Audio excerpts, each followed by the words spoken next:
What's up, you guys? Michelle Grosser here. Welcome to the Calm Mom Podcast. So grateful you're with us today. I did this episode today on anger, suppressed anger in particular, because I think, one, it's something I love to talk about because I think that it's not talked about enough, right? It doesn't get enough airtime.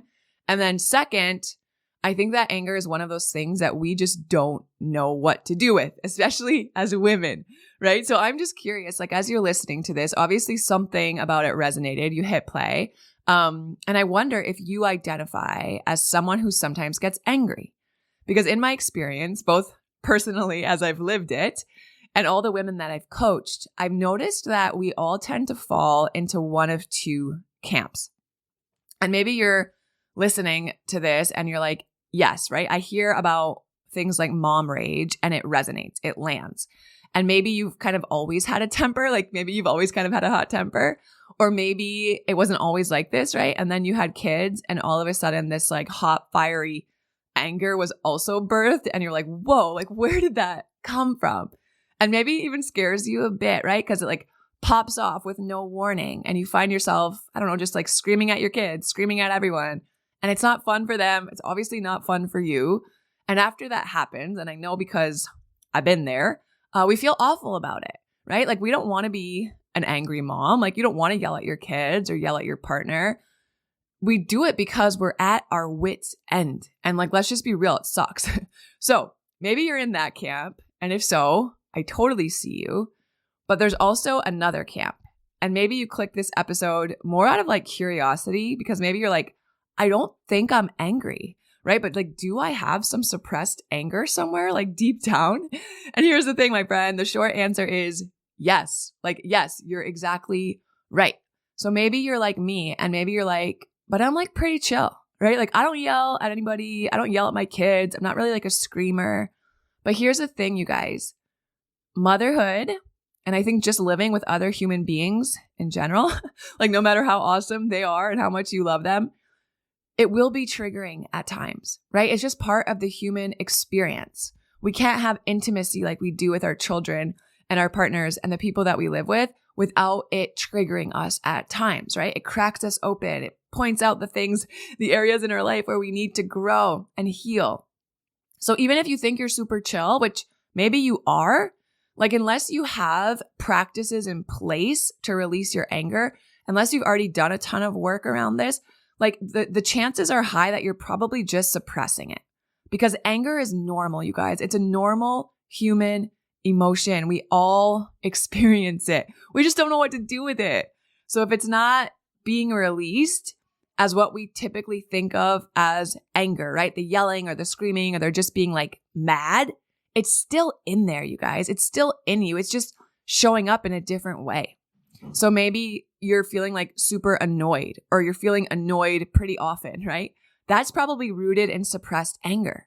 Maybe you feel really resentful, especially toward your partner. You're just kind of like, ugh, right? That's rooted in suppressed anger. Maybe you're frustrated or you sense that like things are not fair, right? You do everything. And maybe once in a while, like that really sassy, maybe it's like even passive aggressive comment, like just slips out. Maybe you even surprise yourself and you're like, whoa, like where did that come from? Guys, that's all rooted in suppressed anger. And that's how it was for me, right? Like that's my story. Super chill. Everyone's like, wow, you're so chill. Like, do you ever even yell at your kids?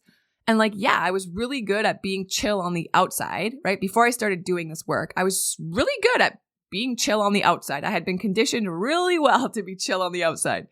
So much so that I had convinced myself that I didn't experience anger. And it was a total lie, you guys, because when I had kids, especially when like they were super young, oh my gosh, I was just irritated and frustrated by everything.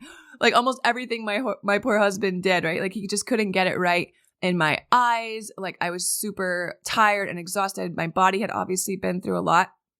And to be honest, I became resentful. Right? And I became frustrated. And it's all this nasty stuff because I had this anger inside of me about all of these things that I felt were unfair, all of these needs that I had that I was not expressing, that were not being met, stuff I wasn't even aware of, all of this anger boiling kind of under the surface that I was holding in because I had all these subconscious labels, right? And beliefs around anger. I was so judgmental toward anger without even knowing it, right? I thought anger was bad. I thought anger was like out of control. I thought anger meant that you like were weak and you had no self-control, no restraint, right? Like you were kind of crazy, whatever. So I repressed all of it. And guys, none of this is conscious. Like none of that was conscious at the time. Anger was just kind of foreign to me until I learned how to express it and release it in a healthy way. So whatever camp you find yourself in, and one isn't better than the other, right? One isn't worse than the other. They're both just signals to us that we need better tools to deal with our very normal, very healthy anger. So whatever side of that coin you're on, what I want to do today is I want to go through 5 kind of like sneaky signs, right? Sneaky signals that usually give me like a heads up or a red flag that someone I'm working with is suppressing anger. And they just need some tools to be able to work through that anger in a healthy way, particularly women, especially moms. Okay, so let's kind of go through them. The first sign that you have some suppressed anger that needs to be released is you are experiencing like chronic muscle tension. Like maybe you have so much tension that you carry in your shoulders or your neck. Maybe you get headaches all the time. Maybe you wake up with like a clenched jaw. Maybe you even have like a night mouth guard that you sleep with at night, and gut issues. Because here's the thing, there is such a strong and powerful connection between our mind and our body, you guys. And years ago, I want to tell you a story, like side note for a second. Years ago, when Jeff and I were trying to get pregnant, we'd had a few miscarriages. I was having all these different skin issues. I've talked about it a little bit with you guys before. I was exhausted, i.e. I was super dysregulated. I just didn't know what that meant at the time, right? And I was so desperate to feel better. I tried everything, right? I worked with like functional medicine practitioners. I was taking every supplement under the sun, right? And this one time I went to see this acupuncturist, and she starts, it's like my first exam. She starts, my first appointment, she starts examining me, and she's like asking me questions, and I'll never forget it. I'm like, they're sitting on the exam table. She asked me to open my mouth, and she's kind of like touching my jaw and my neck and my shoulders. And in her like super blunt way, and I don't know, maybe it was just lost in translation, but it felt super blunt to me. She just looks at me deadpan and she's like, "You're really angry, aren't you?" And guys, it rocked me. It rocked me. Like at first I was just so offended. Like, to be honest, my ego was just like, like who does she think she is, right? She doesn't know me. I'm not angry. I'm super chill. Mind you, I didn't even have kids at the time. Like I look back now and I'm like, dude, I literally got angry that she called me angry. And I was so out of touch with my emotions and my body that I couldn't even see that at the time. And then the more I reflected on it and the more I learned about the nervous system and the things that I coach on now, right, guys, she was spot on. She nailed it. So much of what I was experiencing was making me miserable because I was dysregulated and I had no idea what to do about it. And I was so disconnected from my emotions, especially things like anger and sadness and grief. Because the thing is, like, we can't selectively choose which emotions we're going to mute or which emotions we're going to numb. If we do it to one, it's going to affect others. And here's what happens. Like, let's talk about the physiology of it. When we experience stressors of any kind, right, that causes a physical response, a physical reaction in our body. Stress hormones are released. We talk about this a lot, right? Cortisol, adrenaline, all this stuff is released. Our body gets ready in order to protect us, and our muscles can tighten and they can contract to prepare us for fight or flight. So if we don't know how to complete that stress cycle, we kind of get stuck there. We get stuck in fight or flight, which means chronic muscle tension. Our muscles don't release. They don't relax, right? They stay tense. They stay primed for action. And this is one of the main things that we focus on inside of our group program and inside of my one-on-one coaching. I teach you guys how to complete that stress cycle so that your body can shift out of fight or flight and back into a state of calm and safety where it can just like relax and release. And when we've been suppressing anger and when we've been holding it in or holding it back, that's actually a stressor. That puts stress on our body. I mean, just think of the energetic charge of anger. Anger carries a lot of energy. It's like big and loud. It makes our heart race, right? It changes things in our body. It can make our face red and it can increase our body temperature. And like emotion is energy in motion. And anger in particular has a lot of energy attached to it. So if our anger has energy, which we know it does, right? If we're going to hold all of that in, that takes effort, you guys. If we're going to hold all of that in for days or weeks or months or years, what happens is that our body is staying under a state of stress, right? And stress in our body is often tension in our body. Same thing with headaches. Like the muscles in our head and our neck and our shoulders are so tense that it leads to pain. It leads to discomfort. Stress also triggers changes in our blood flow, right? And in our neurotransmitter levels. So that can add to headaches also. Now, when it comes to the gut brain axis, this is this like two-way communication system that connects our gut and our brain. They're always communicating, right? The two are always communicating. So when we're under emotional stress, such as like holding in our anger, right? Suppressing our anger, that can disrupt that communication path. That can disrupt the balance in our gut-brain axis. And that can lead to a ton of gut issues, pain, bloating, IBS, constipation, like all of these different things. I mean, think about it. Have you ever been so mad, so angry that you're like, I can't even eat, right? Like our gut is highly sensitive to emotional stimuli, and unresolved emotional issues, suppressed anger can manifest in physical symptoms in our GI tract. So if you experience chronic muscle tension, you guys, back pain, shoulder pain, neck pain, headaches, jaw tension, gut issues, just start by getting curious, right? Get curious about whether there might be anything emotionally that's going on that you're in denial about, that you're avoiding, that you're not dealing with. Stuff that gets you frustrated, right? Notice it. Stuff that gets you resentful, stuff that gets you irritable or edgy or cranky. If you're not dealing with all of that in a healthy way, it's very likely that it's going to start manifesting, if it's not already, in physical symptoms. So that's number one. The second signal that you have suppressed anger that needs to be released is self-criticism. Y'all, our anger is going to manifest.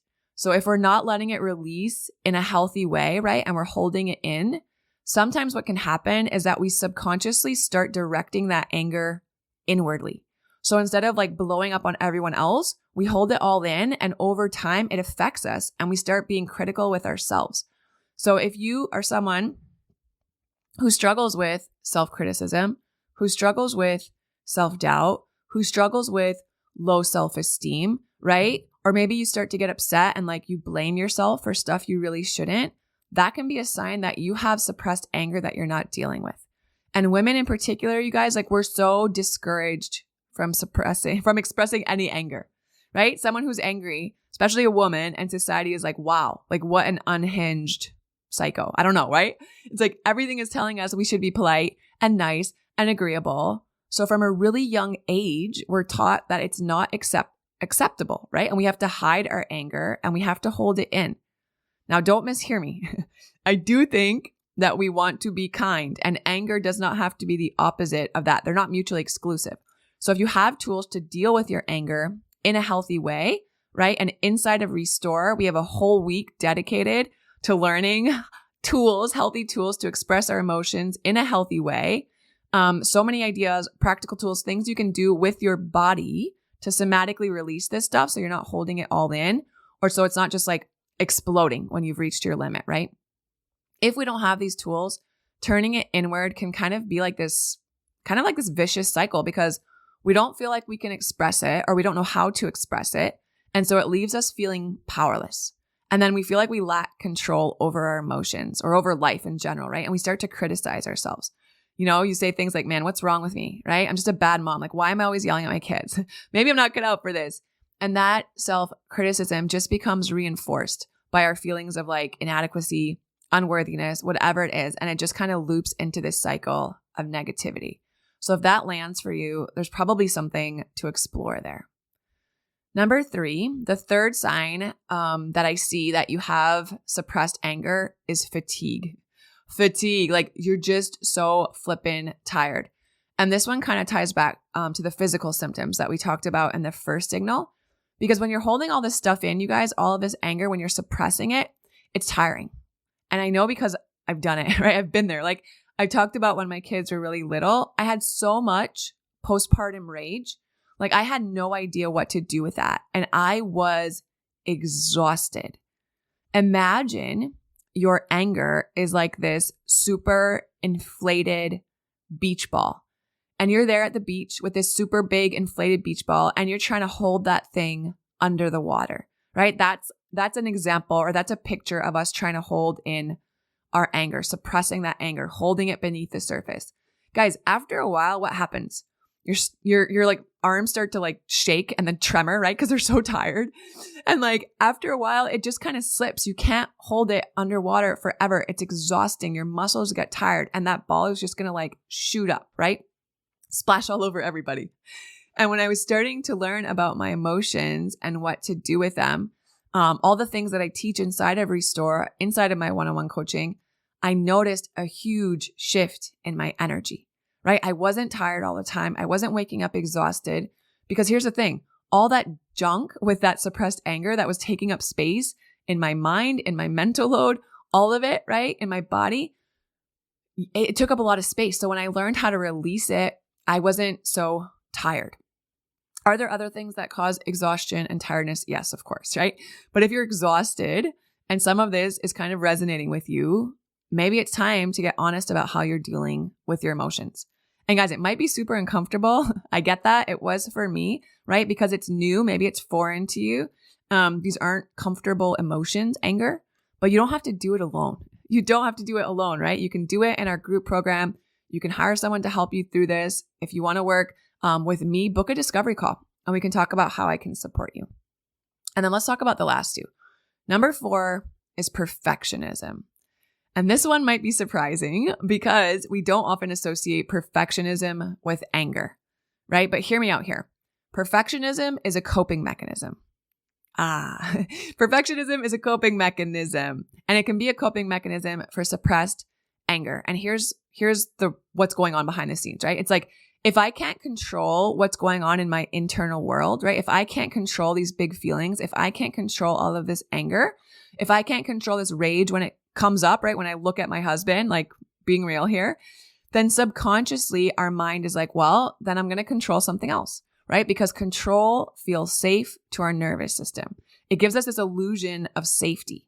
And that urge to control often manifests as perfectionism. So what do, right? We rage clean, or we dive headfirst into our work and we make sure that every I is dotted and every T is crossed, anything to keep us distracted and busy and give us that sense, that illusion of control. So that's number 4. And then the last one, the last sign that you have suppressed anger that needs to be released, you guys, is irritability. If you are edgy, if you are irritable, if you're just kind of like, to me, when I'm irritable, it's kind of like this like simmering anger, right? It's kind of like this lower muted anger. Like I'm super annoyed, I'm super edgy, I'm super frustrated, but it's still kind of simmering, right? It's not at this like full blown boiling rage yet. And as moms, let's be real, if we allow it, there's so much to be irritable about, right? Kids are messy and they're loud and they don't always listen, and momming is tough, right? It can be a really thankless job. No one actually sees everything that you do, right? No one really understands. Like maybe we feel overwhelmed and exhausted and we don't have an outlet for anger and we hold all that stuff in and it starts to seep out little by little. And that's what irritability is. It's kind of like this leaky anger energy, right? We don't let it all the way out. So it just kind of seeps out here and there, a little cranky, a little edgy, a little irritable. And guys, we don't want to be that way. I know, but we're trying to hold everything together and eventually it finds a way out as irritability, and it's exhausting. And I say all of this, guys, to tell you and it doesn't have to be this way, right? You can learn how to deal with all of your big emotions, especially anger, in a healthy way and release this stuff. We have episodes on the podcast about how to release your anger in a healthy way. And if you've resonated with this and you want to know more about it, and maybe you're curious about our group program, Restore, we start again in the spring. Maybe you're curious about our one-on-one coaching called Rewire. Guys, book a free discovery call with me, right? Or even shoot me a DM or shoot me an email and I'll give you more information. I want to answer your questions. I want to tell you all the details. And I also really just love meeting you guys. Like discovery calls are one of my favorite things because I get to see your face. I get to know you a little bit. And even if we don't end up working together, you guys, when I meet with you, it really helps me to better understand how I can serve you guys better here on the podcast. So I'm so grateful for all of you. I love you guys so much. Have a great rest of the day, and I'll talk to you guys soon.